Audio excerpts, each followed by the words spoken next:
Hey there, Georgie here with Ukraine Matters. Constant viewers of this channel already know the negotiations that are happening between Russia, United States, Ukraine are a nonsense.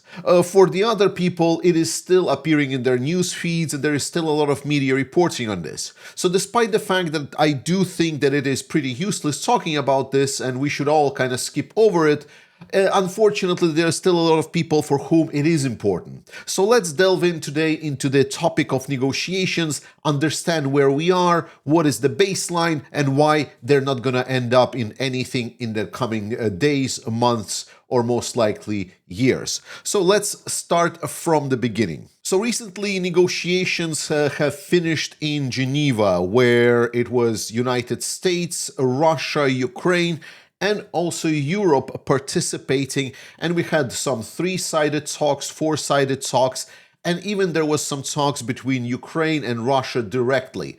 This is not uncommon. Ukraine has been trying to have contacts with Russia at all times, despite the myth that there was supposedly some kind of agreement almost reached at the beginning of the war. It is not true. That was never on the table. The revealed documents from the time show that it was not any kind of negotiating agreement. It was just Russia putting forward the capitulation proposal for Ukraine that in no uncertain terms will completely give over the country of Ukraine to Russia, which was promptly rejected by Ukraine, but Ukraine is a lot more diplomatic, so they kind of stayed into this process trying to find some solution because once again, Ukraine never chose this war and they don't want this war and they want to find every ally possible to stop this war from happening, and there is only one aggressor, Russia.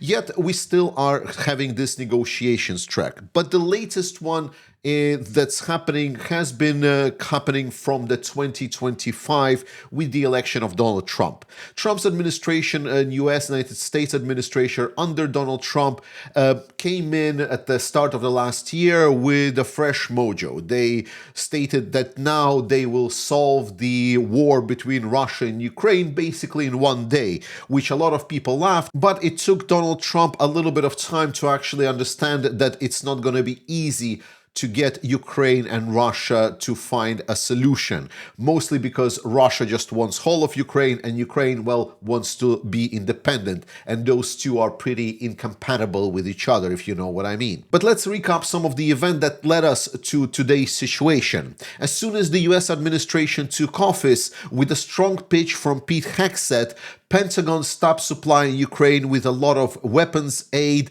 and other supplies. This was later reversed and it was not made public at the start of the presidency, but it came out in public already at the end of the last year. Yet it was happening in practice. As soon as the office was given to the Trump's administration, there was a pressure campaign mounting on Ukraine. Ukrainian diplomats tried to adjust to the Trump's administration new style, and with a big thank from the European allies, it was possible to do. But then the major stumbling block was the Oval Office disaster between the J.D. Vance and Zelensky, where J.D. Vance assaulted President Zelensky inside of the office, and in response also President Trump cutting a lot of the aid for Ukraine and putting a lot of pressure and just humiliating Ukrainian hero leader right there in the center of US democracy. This was a big hit on Ukraine. This really caused Ukraine to suffer, specifically in their campaign around the Kursk region. Russia gained some advantage because of the cut intelligence, and it was pretty bad. Donald Trump at that moment tried to propose some kind of a agreement starting point between Russia and Ukraine, and he stated that the way to start negotiations is to have ceasefire, and he says that he would pressure Russia and Ukraine to start the ceasefire, to which Ukraine instantly said, yes, we are ready for ceasefire, please do, and Russia said, well, we're not ready to start with. So please continue on. After which, a very weird situation. Firstly, Ukraine did get back some of the aid, not all of it, as it was removed, still a lot. But at least there was an ability for the Europeans to start purchasing weapons from the United States. And there was a renewal of the intelligence sharing by the United States agencies to Ukraine. Over the summer, we saw Russia cookie feeding campaign where there was Steve Witkoff and other talking heads trying to go to Russia and trying to negotiate and give all the different benefits for Russia to give some kind of advantage in the talks and so on, trying to circumvent that proposal by the Donald Trump to just have a ceasefire right away, because Russia would just not budge. And this all ended up with something that is now known as Alaska Summit, when dictator and a war criminal of Russia has been invited to visit US soil with the red carpet greeting, and Donald Trump standing on that red carpet and clapping as a happy little boy while seeing his good friend Vladimir. This, of course, ended in nothing, because Russia was clearly not ready to negotiate anything. They were not ready to agree to any kind of ceasefire. The only thing they demanded is pretty much everything of Ukraine.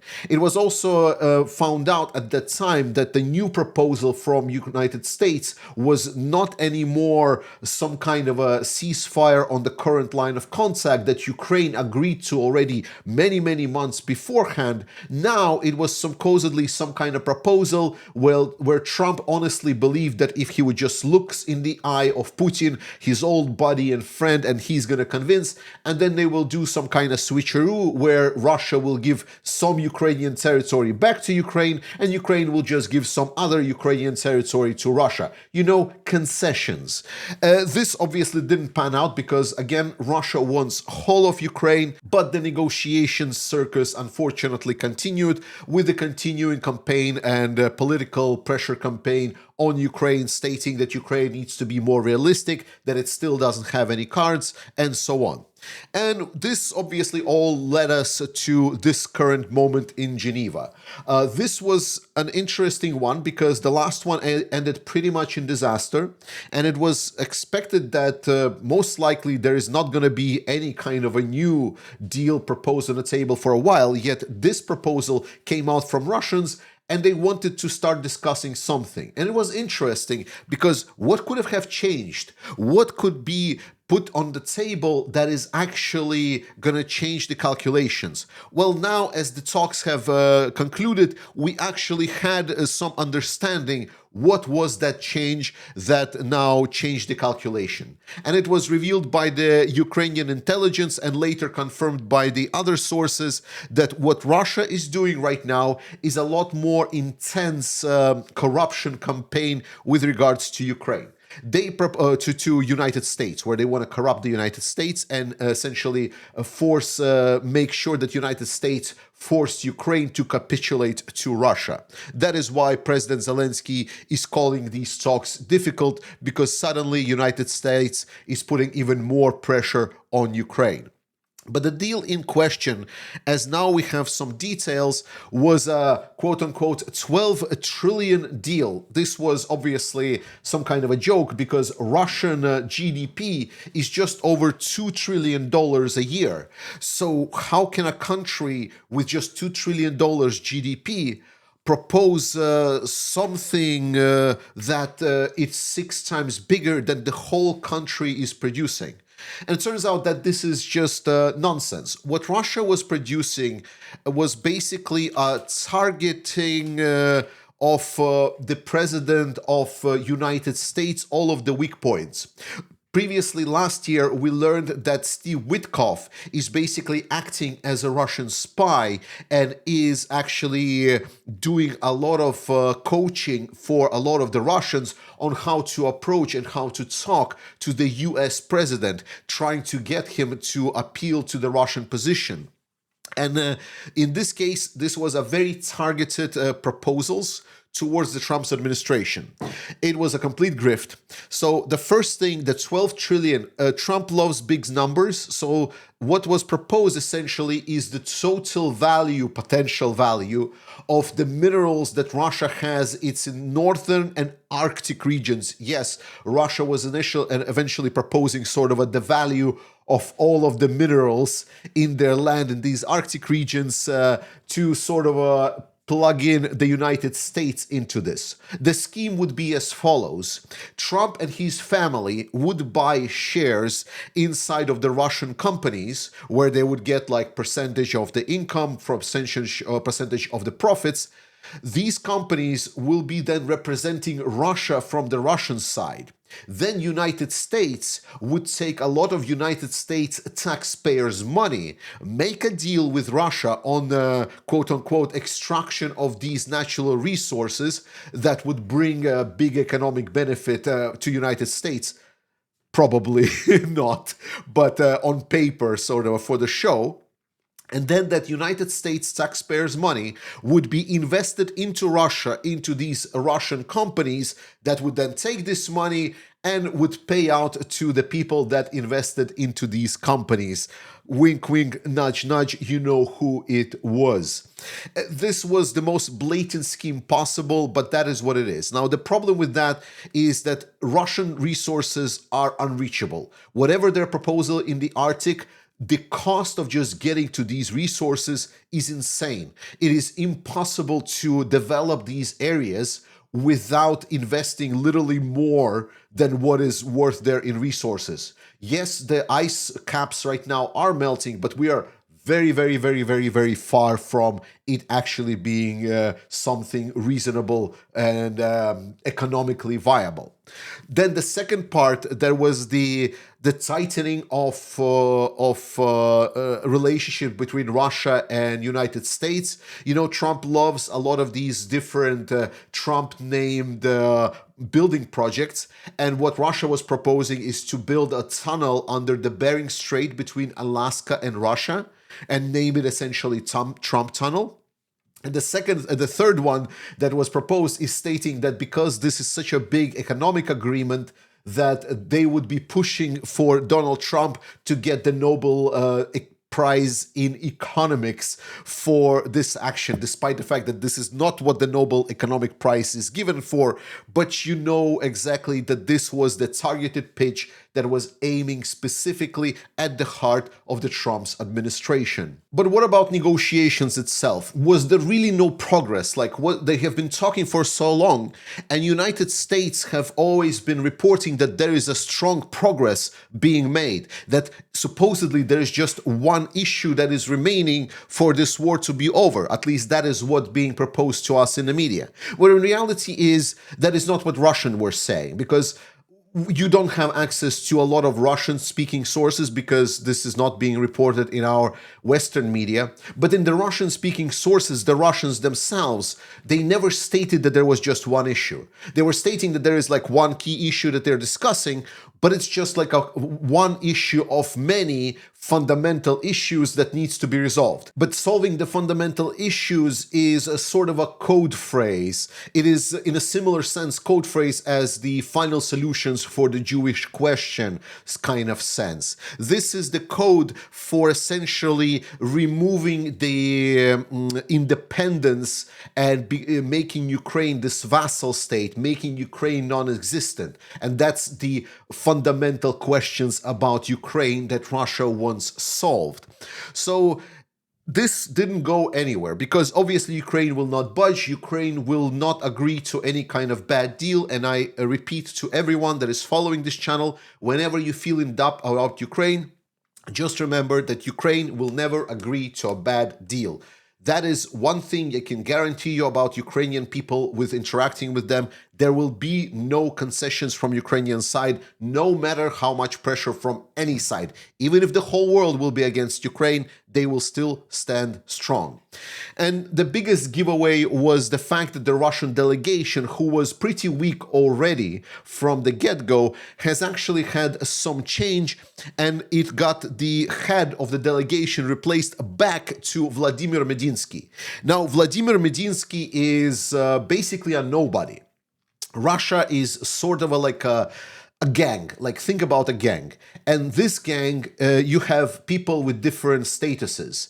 So the people that decide something in the gang is the gang leader, Putin, and maybe 2 or 3 his right-hand mans, like people that can be responsible for certain areas. That's it. Other than that, no one from Russia decides anything. So until it is Putin or one of his right-hand man, none of these talks are serious. And that is what you must understand about this. But then there is someone like Medinsky. Now, Medinsky is, let's say he's like a joker of the gang. He is the guy that cleans up the shit after everyone has been done partying. He's the butt of the joke. He is the Mr. Absolute Nobody, and he is the guy who's gonna clean the boots of the lowest rank members of this gang. To put in a perspective for you how it could be, if imagine there is like talks between United States and let's say Europe, and then suddenly, from no reason whatsoever, United States brings in and sends Alex Jones to negotiate on behalf of United States. Who is that? He's not responsible for anything. He's not like, why is he there? What kind of mandate he doesn't even have? He doesn't. So this is what you need to understand who Medinsky is. This is a guy that is sent to just humiliate essentially Ukraine, that you are talking even to the most nobody from our side. This is what it is like. And this gesture has not gone unnoticed by Ukrainians. They understood this very well, and hopes are that United States understood it as well. But this is what all of us need to understand, that Russia is completely unserious. One power move I do want to highlight was the move by Ukraine and Europeans. Now, because there is now additional pressure coming from United States side on Zelensky, Zelensky brought in Europeans to negotiating table. Europeans were not supposed to participate in these talks, yet they arrived there anyway and basically put everyone before the fact that they are coming in one way or another. So to sum up, what you need to understand is that Ukraine is not in a worse situation. Frontline situation has been stabilizing a lot for Ukrainians. The biggest issue that were there were because of the internal issues within the Ukrainian military. Ukrainian military men are now reporting and stating that the current state of the frontline basically doesn't really give a lot of preference if there is a major numerical advantage of the enemy. It gives them more opportunities to attack from different sides, but generally speaking, the density of drones on the front line right now is pretty high. So if there is a good communication and effectively working army on the other side, they can really stand ground for a long time. And Ukraine still has a lot of very strong positions. And General Syrskyi has reported one very important statistic is that in 2025, Ukrainians already inflicted more casualties to Russians than they were able to recruit. Right now, there is discussions of potential Russian mobilization, but that is a completely different talk altogether. The lesson that you need to take away from here is that Ukraine right now is not in some situation that Russians will be knocking down the doors of Kyiv. Ukraine has been considering how they will respond if suddenly United States will cut off the help. And Ukraine and Europeans have been investing in mutually beneficial cooperation for the last year and a half, and we already see major results coming forward with missiles, drones, and other major programs coming online. Ukraine is becoming an absolute powerhouse of Europe, and Europeans will be able to do even more now that they're working closely with Ukrainians, because whatever we're going to be developing is going to be super efficient. But in any case, the best way you can continue supporting Ukraine is participating in our fundraiser for the 93rd Brigade's Black Raven Battalion You're doing an incredible job, guys. Thank you. Thank you so much. Support Ukraine. Trust in Ukrainian armed forces. I love you. Slava Ukraini. And I will see you next time.